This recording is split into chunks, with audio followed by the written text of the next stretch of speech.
Olá, irmãos, da paz do Senhor Jesus, eu sou o Johnny, aqui do canal 7 Castiçais. Hoje eu quero estar dando sequência aos nossos estudos sobre as 7 festas de Deus. Hoje eu quero falar sobre a Páscoa, irmãos. Então, fique até o final desse vídeo, você que quer descobrir sobre os mistérios ocultos nessas festas. Fique até o final do nosso vídeo. Você que não é inscrito, se inscreva no nosso canal. Tenha um pouco de paciência que nós vamos ler muitos textos. Vamos aprender realmente sobre os mistérios de Deus oculto nesse ciclo de festa. Hoje vamos focar mais na Páscoa. Então, bora pro vídeo, pessoal.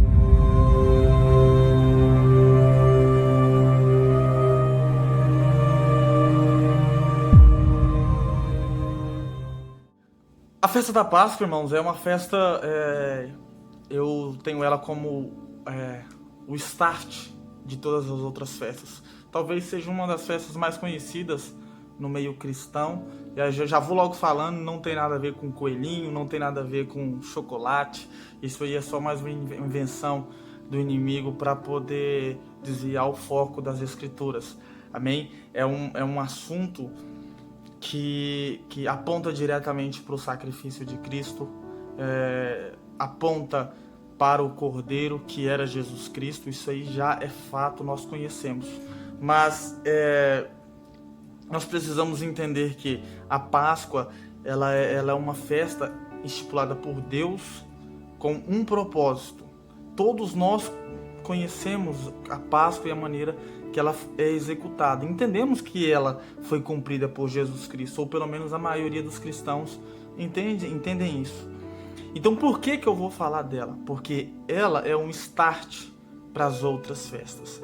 As 7 festas, elas é um ciclo completo, entendeu? É um ciclo das festas. Então, se a Páscoa é a primeira e ela se cumpriu em Cristo, as outras 6 também se cumprirão. Amém? E existe algo revelador, irmãos, algo profundo em cima dessas 7 festas. Hoje eu quero focar na Páscoa, quero focar em como ela era feita, como ela era executada, e eu quero fazer um paralelo entre a sombra e a realidade. A sombra, que era a festa executada na lei, como era feito os sacrifícios, e a realidade, como Cristo se tornou realidade, como Cristo executou essa festa. Amém? Eu quero começar lendo aqui com vocês. Vou ler um texto aqui. Como eu disse no início do vídeo, a gente vai estar lendo alguns textos, então tenha um pouquinho de paciência. Amém? Eu quero começar aqui com Levíticos 23. Levíticos 23, irmãos. Êxodo, capítulo 12. Depois nós lemos Levítico 23. Vamos primeiramente em Êxodo, capítulo 12. 12, do 1 ao 14, nós vamos ler. Amém? E falou o Senhor a Moisés e Arão na terra do Egito, dizendo: Este mês vos será princípio dos meses. Este vos será o primeiro mês do ano. Falai a toda a congregação de Israel, dizendo: Aos 10 deste mês, tome a cada um para si um cordeiro segundo as casas dos pais, um cordeiro para cada família. Mas se a família for pequena, para um cordeiro, então tome um só com seu vizinho perto da sua casa, conforme o número das almas, cada um conforme ao seu comer. Fareis a conta conforme ao cordeiro. O cordeiro ou cabrito será sem mácula, um macho de 1 ano, o qual tomarei das ovelhas ou das cabras, e guardareis até o 14º dia deste mês. E todos os ajuntamentos da congregação de Israel sacrificará à tarde, e tomarão do sangue e pô-lo em ambas as ombreiras e vergas, e na verga da porta, nas casas em que comerem. E naquela noite comerão a carne assada no fogo, com pães ázimos, com ervas amargosas a comerão. Não comereis dele cru, nem cozido em água, senão assado no fogo, a sua cabeça com seus pés, com a sua fressura, e nada dele deixará até amanhã. Mas o que dele ficar até o amanhã, queimareis no fogo, pois comereis. os vossos lombos cingidos, os vossos sapatos nos pés e o vosso cajado na mão, e o comereis apressadamente. Esta é a Páscoa do Senhor. E eu passarei pela terra do Egito esta noite, e ferirei todo o primogênito na terra do Egito, desde os homens até os animais, e em todos os deuses do Egito entrarei em juízos, ou farei juízos. Eu sou o Senhor. E aquele sangue vos será por sinal nas casas em que estiverdes. Vendo eu o sangue, passarei por cima de vós, e não haverá entre vós pragas de mortandade, quando eu ferir a terra do Egito. E este dia vos será por memória, celebrá-lo-eis por festas ao Senhor, nas vossas gerações o celebrareis perpetuamente. Então nós vemos aqui, irmãos, alguns destaques dessa leitura que nós tivemos. E eu quero destacar, eu quero apontar algumas e eu quero fazer um paralelo. Amém? Aqui no versículo 5, o destaque para a expressão cordeiro sem mácula, ou seja, o cordeiro deveria ser sem mácula, cordeiro imaculado. Amém? Ou seja, um cordeiro sem defeito, um cordeiro perfeito. Então isso aponta diretamente para Cristo. Amém? Aponta diretamente para Jesus. Ele é o cordeiro sem defeito. Aqui no livro de 1 Pedro, capítulo 1, 19. 1 Pedro, capítulo 1, 19. Nós vamos ver a expressão aqui, precioso sangue de um cordeiro imaculado. Então, nesse texto aponta que nós somos comprados por um precioso sangue imaculado, de um cordeiro imaculado. Então, aponta diretamente para o cordeiro da Páscoa, na lei, aponta diretamente para o cordeiro que é Cristo. Quando o João Batista, ali no livro de João, capítulo 1, 29, ele vê Jesus, quando ele vê ali Jesus, ele diz uma frase: eis o Cordeiro de Deus que tira o pecado do mundo. Então ele está dizendo que aqui ali é o Cordeiro. Ele está dizendo que aquilo lá é o Cordeiro que veio para tirar o pecado. E a festa da Páscoa, ela está ligada diretamente à festa dos pães asmos, que seria a retirada do fermento. E o apóstolo Paulo vai dizer que o fermento é a malícia, a maldade, o pecado. Ou seja, você vê um cordeiro morrendo para a retirada, morrendo para livrar o povo de um juízo que viria sobre a terra do Egito, como se estivesse marcando, para que o mal que vier sobre o Egito não atingisse Israel. Você vê esse cordeiro morrendo para dar livramento. E então retiraria o fermento, ou seja, assim como o Cristo morreu para nos dar livramento, para que nós pudéssemos fugir da ira vindoura, ou ser livres dela, que não é a grande tribulação, a ira vindoura, a ira de Deus não é a grande tribulação, mas aí já é assunto para outro vídeo. Mas a ira que há de cair sobre toda a terra, Deus nos livrou através da morte de Cristo. Então você vê um cordeiro morrendo para dar livramento ao povo e retirar a maldade, ou seja, retirar o pecado, retirar o fermento. Mas nós vamos continuar. Outro destaque que eu achei aqui no capítulo 6, no verso 6, aliás, versículo 6. Você vê que o cordeiro, ele era pego no 10º dia do primeiro mês. 10º dia do primeiro mês, o cordeiro era pego. E ele era guardado até o 14º dia. Ou seja, ele ficaria 4 dias guardado, preparado, né? Para que ele pudesse morrer no tempo certo, que seria o 14º dia. Entende? Então, ele teria esses 4 dias de espera. E isso aponta para o tempo em que o Cordeiro de Deus, Jesus Cristo, Filho do Homem, ele ficou guardado com Deus.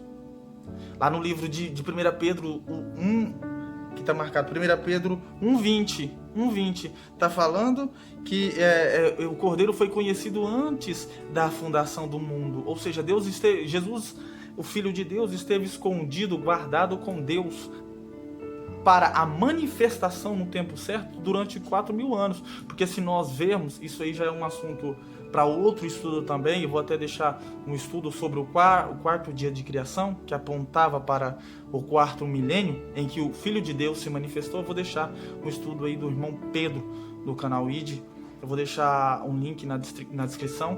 Você assiste esse vídeo, é muito importante. Então, esses 4 dias em que o cordeiro ficava guardado, apontava para o 4.000 anos em que o cordeiro estava guardado com Deus e se manifestou para entregar-se no seu tempo certo. Amém? Para retirar dos nossos pecados e para que nós fôssemos aceitos por Deus. Amém? Então guarda isso. Você vê que as comparações elas batem fielmente. Amém? No verso 7, o sangue era posto na verga e nos umbrais do portal. Amém? Ou seja, o anjo passaria, o anjo destruidor, lá está escrito, passaria, veria que ali existia o sangue do cordeiro que fora sacrificado, ele não entraria dentro daquela terra, daquela casa, para poder executar o juízo de Deus. Ou seja, você vê um povo sendo marcado pelo sangue do cordeiro para não haver destruição sobre eles. E isso aponta para o nosso coração. É como se o portal fosse o nosso coração e o sangue do cordeiro, o sangue de Jesus que foi derramado na cruz, marcando os nossos corações. Você pode ver que lá no livro de Apocalipse vai haver um selamento, vai acontecer um selamento. Mas antes desse selamento é dito àqueles anjos que não destruísse nada até que o número dos salvos do Senhor fossem selados. E aí lá diz que o número dos selados foram 144.000. Isso aponta para algo grandioso, aponta para a igreja. Aponta para a igreja. Só que esses 144.000 nós vamos entender que é a igreja quando nós chegarmos na festa das primícias. Amém? Então ali existe um selamento. Entende? Que é exatamente em cima desse todo esse contexto da Páscoa. Lá mais na frente no 13 nós vamos ver que isso serviria como sinal na mão e entre os olhos. Todo esse ritual da Páscoa, no capítulo 13 de Êxodo, está falando que isso serviria como um sinal, apontando lá para Apocalipse. Ou seja, o cordeiro morrendo, derramando o seu sangue, selando o nosso coração e imprimindo a lei do Senhor na nossa mente e no nosso coração. E nós agiríamos com obras. Mãos falam de obras. Então tudo isso aponta para o ministério do sacrifício de Cristo, o que ele realmente executou. Outra coisa, eles teriam que comer a carne que era assada no fogo. Isso lembra Jesus Cristo, né?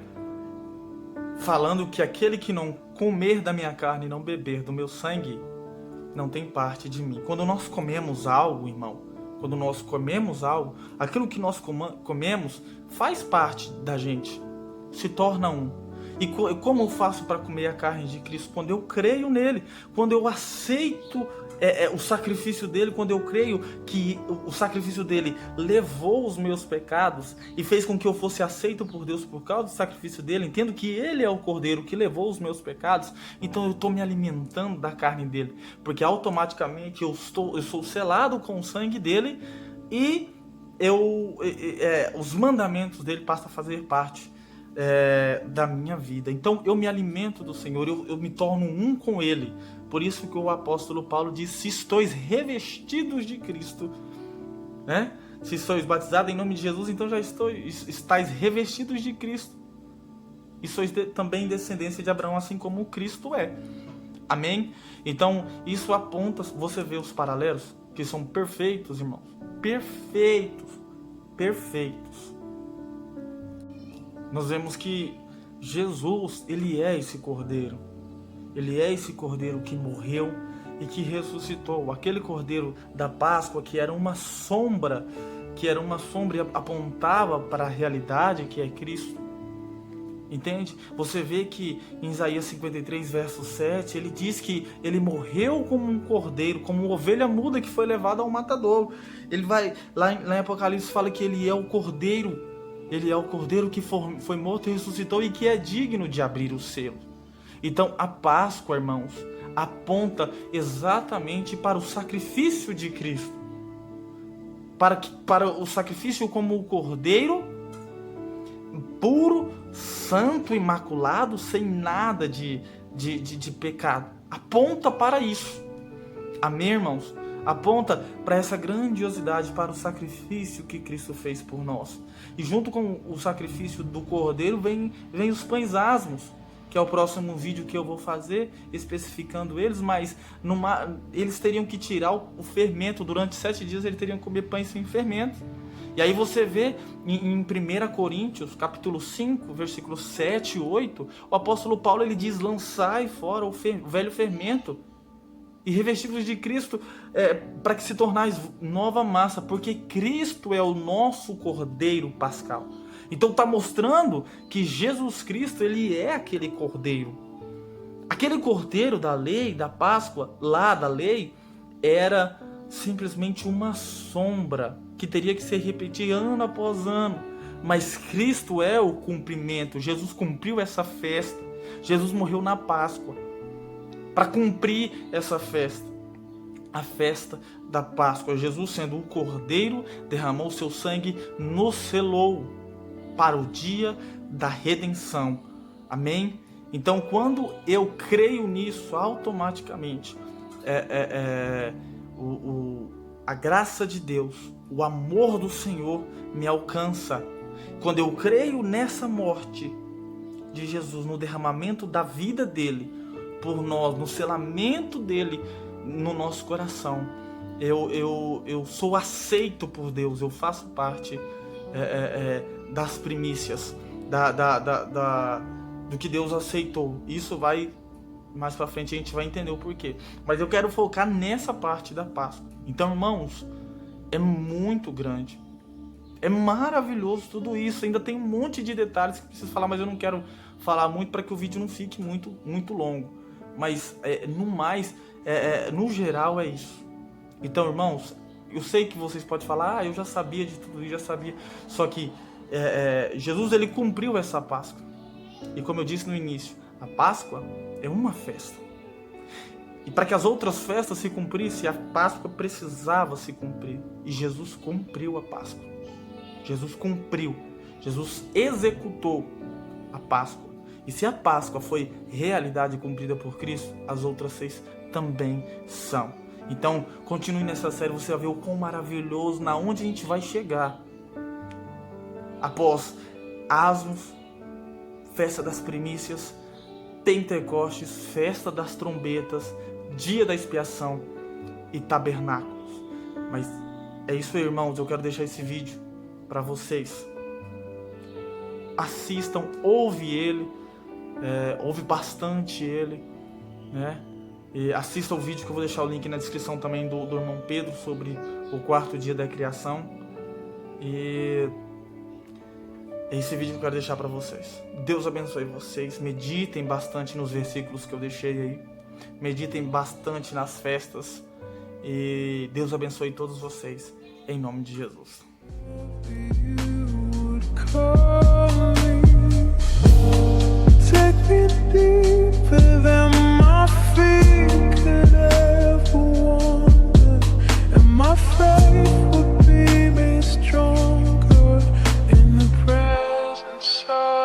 Myself